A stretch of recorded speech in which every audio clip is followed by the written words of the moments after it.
Having a big belly cuts your attractiveness in half. Don't complain if I have an affair. It's your fault after all. These were the shocking words my husband said to me, half smiling as he looked at my pregnant belly. I stared down, speechless, and he continued his harsh tirade. In your case, it's not just halved, it's zero. Once you hit your late 30s, it's already halved. Pregnancy makes a woman's worth zero.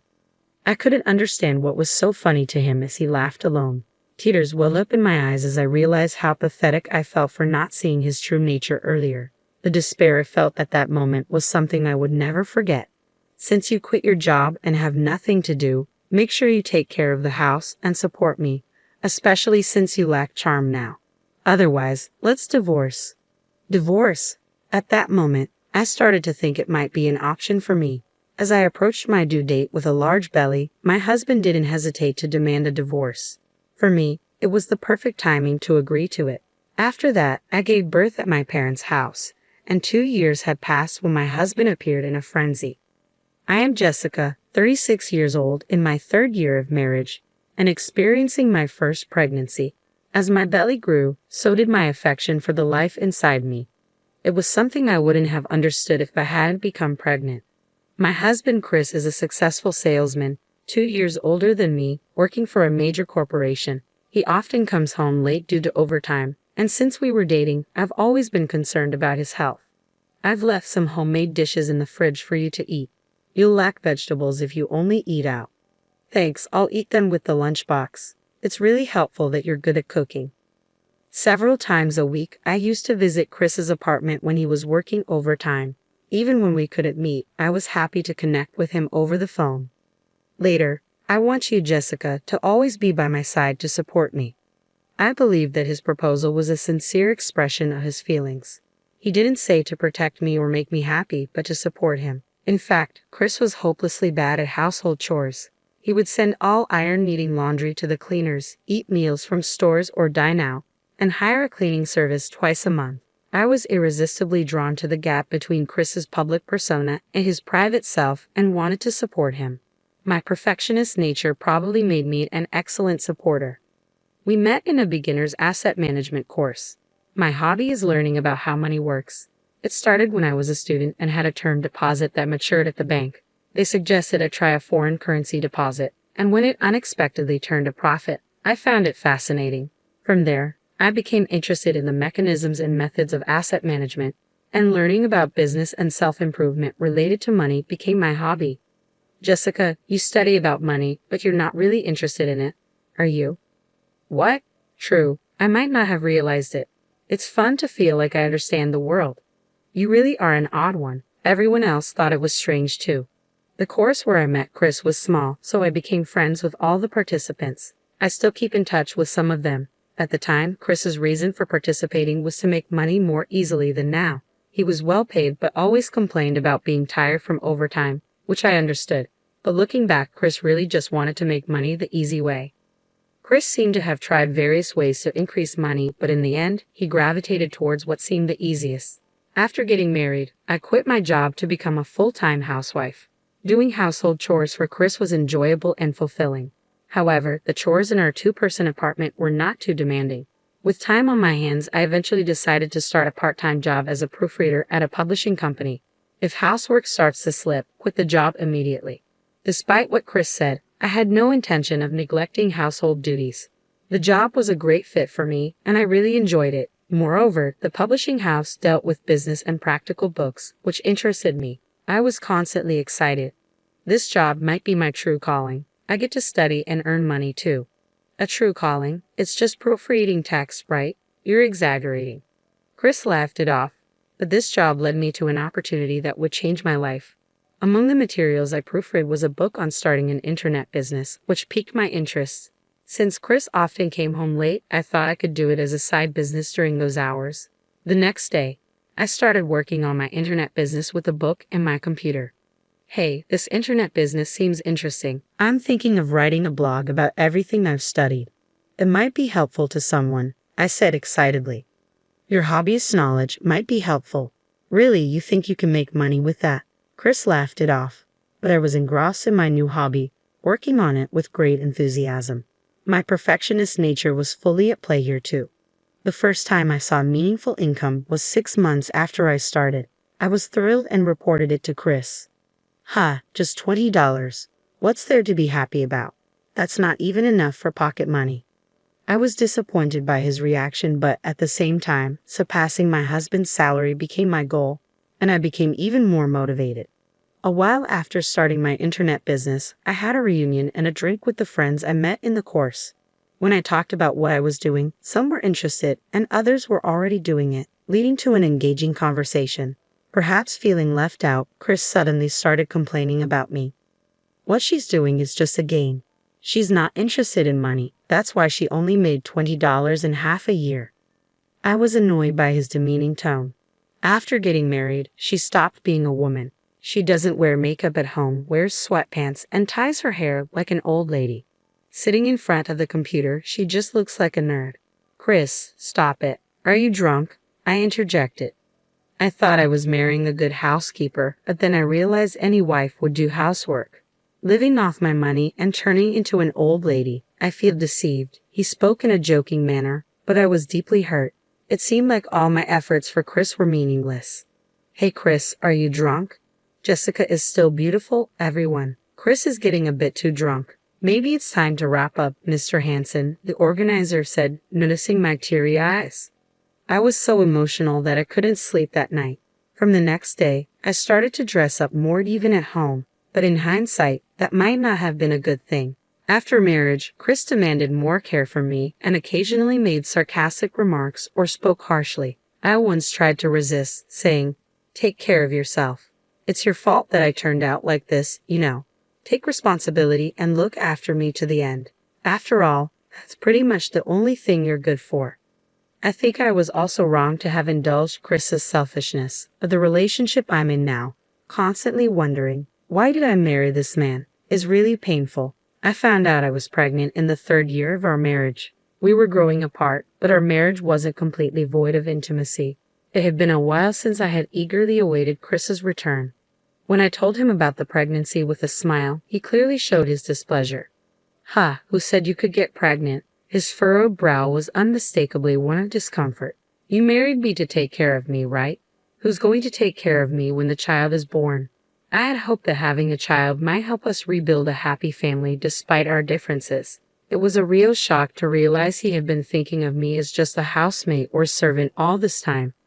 "I didn't want a child yet. Sorry, but you'll have to abort this time." I was momentarily breathless at his unbelievable words. I had always had irregular periods and knew I had a less fertile constitution. There was no guarantee I could get pregnant again. "Please let me have this child. I won't trouble you, Chris," I pleaded desperately. This might be my only chance to get pregnant. My heart was racing, making it hard to breathe.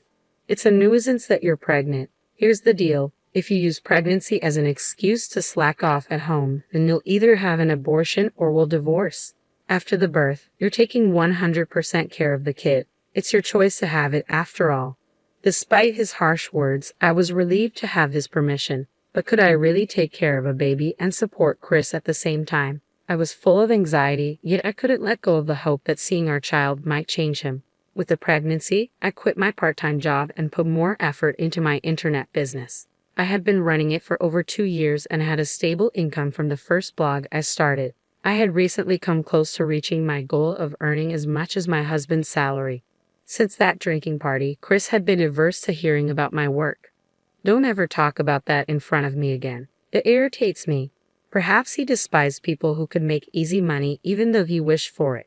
In the end, I never had the chance to discuss my current situation with him, nor did he show any interest in hearing about it. Keeping it to myself led to a good outcome later, but at that time, I was left feeling isolated and anxious. I was frustrated not being able to share my joy. By the 5th month of pregnancy, my belly had visibly grown. One weekend morning, while drinking coffee, Chris looked at my belly and said something shocking with a half smile. "A growing belly hides your attractiveness. Don't complain if I have an affair. It's your fault for getting pregnant." Hearing my beloved husband declare infidelity because of my pregnancy hurt me deeply. Chris continued to twist the knife. In your case, it's not just halved, it's zero. Your value as a woman halves the moment you hit your late 30s. Pregnancy makes it zero. I couldn't understand what was so funny to him, that he couldn't rejoice in the new life inside me, and instead ridiculed my changing body. My despair deepened, still holding out hope for him. Since you quit your job and have nothing to do, make sure you take care of the house and support me, especially since you lack charm now. Otherwise, let's divorce. Divorce? This must be Chris's true nature. I felt so pathetic for not realizing it before we got married. Divorce started to seem like a real possibility. Having quit my part-time job to focus on my internet business, I now easily earned more than Chris's salary. I could live comfortably even if we divorced. After his laughter, as Chris was getting ready to go out, I asked him where he was going. I don't need to tell you, do I? Maybe I'm going to see my mistress. Chris left the house laughing cheerfully. It wasn't a maybe, he was definitely going to meet his mistress. I had known about it for a while, thanks to a friend. You were at the theme park the other day, right? I wanted to say hi, but it was so crowded. I only saw Chris's face, but the woman with him was wearing a white dress, right? You two still seem so close after marriage. I'm envious. Remembering that conversation still pains me.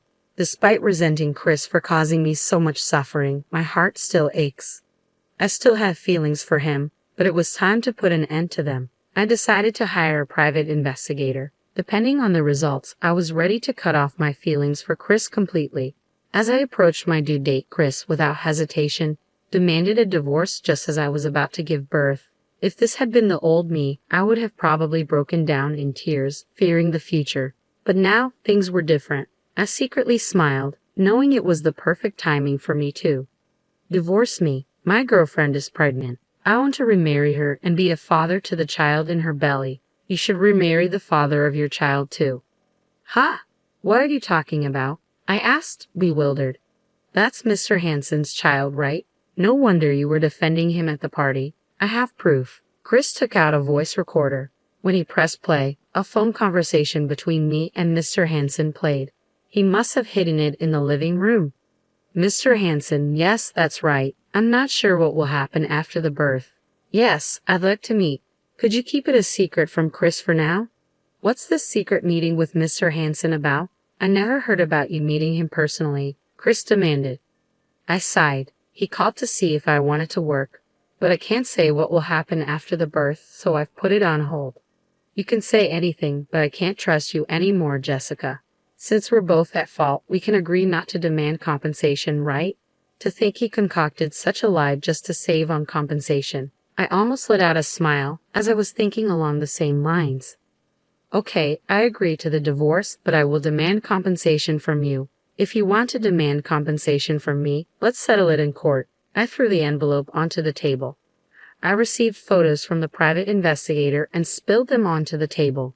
The images showed Chris kissing a woman and hugging her in front of her apartment. Your affair started 2 years ago. Maya is 25 and the daughter of a company president, isn't she? You wouldn't want to let her go, I said, smiling sarcastically. I'll submit this as evidence. You can submit that audio from earlier, and we'll also do a DNA test just to be clear. Chris, perhaps out of anger, was trembling, his face flushed red. He probably never thought I was investigating him.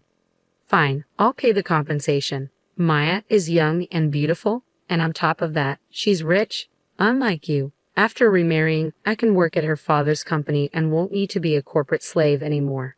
So this is what Chris really thinks, I thought, catching a young wealthy woman to make an easy fortune. I'm sick of a woman like you. I want to raise the child with Mia. When I was pregnant, he said he wasn't ready for children yet. Is this the irony of fate? Even though I thought I was over it, my heart constricted at that moment. I'll claim compensation, but if you promise never to call yourself a father to this child, I won't ask for child support. Really? Then let's do that. That child isn't mine, and make sure you never show up in front of me again.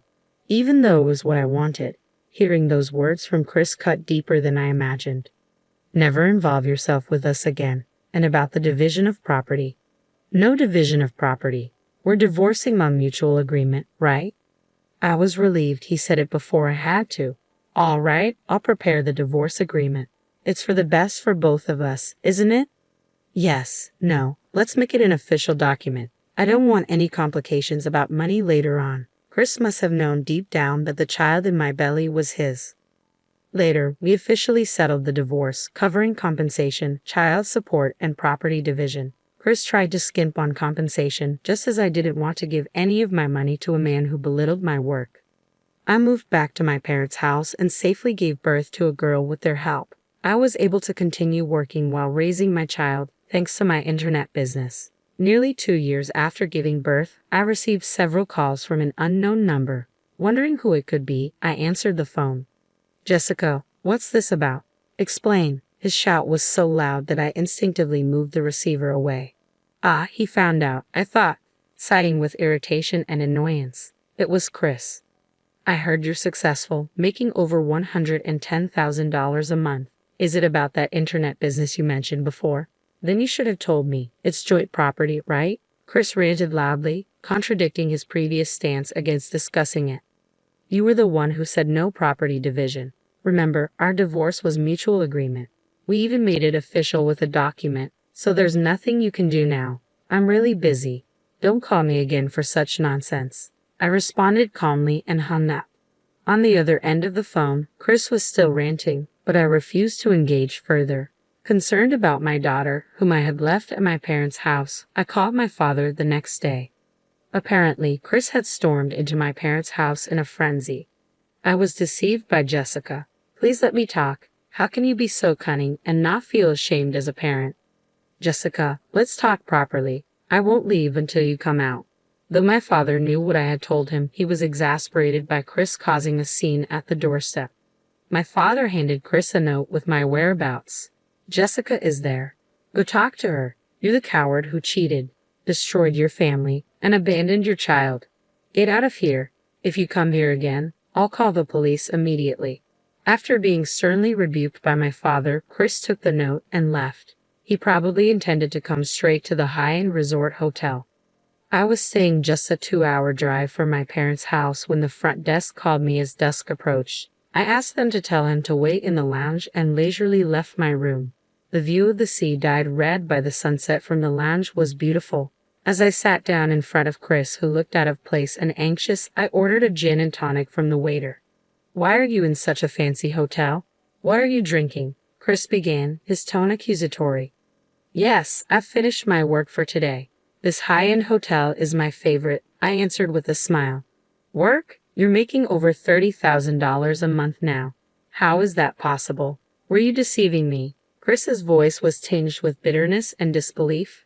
"Deceive you? I told you many times that I was pursuing my internet business. Remember?" I replied calmly, recalling his earlier dismissals. "Yeah, I heard you made $20, but you never said anything after that. So, I thought you quit. How much were you making before we divorced?" Chris's confusion seemed genuine, yet there was an undercurrent of resentment. I almost burst into laughter. Why is he so desperate? I thought to myself. I was already earning more than your salary before we divorced. And no way did I deceive you, I replied firmly, correcting his misunderstanding. "Why did I divorce you? I've been so unlucky since," Chris continued, his tone shifting to one of self-pity. Suddenly, Chris started to talk about his current situation, seemingly deflated. "Maya can't do housework at all. I thought any woman could handle that. When I get home, she leaves all the childcare to me and goes to sleep first." Unexpectedly, Chris began to praise me. "You would never have done that," he admitted, recognizing my efforts in a backhanded way. He seemed to be really struggling. "Mia, being from a wealthy family, likes luxuries and spends money like water. When I went to Maya's parents to apologize, they told me to take responsibility. They said they'd pay both compensation and leave the childcare to me.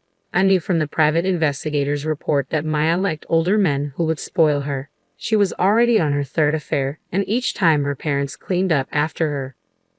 That's how I received a lump sum for compensation." "At least you got the compensation," Chris remarked bitterly. "It's hell. If we get divorced, I have to repay the entire compensation up front. She spent all the money, and we don't have a penny left at home. On top of that, she's probably cheating again." As I remained silent, Chris must have thought I was sympathizing. "I want to get back with Jessica. Now I realize how much she cared for me. If she's earning that much, she can pay the compensation in one go, right? Why would I get back together with you? Are you an idiot?"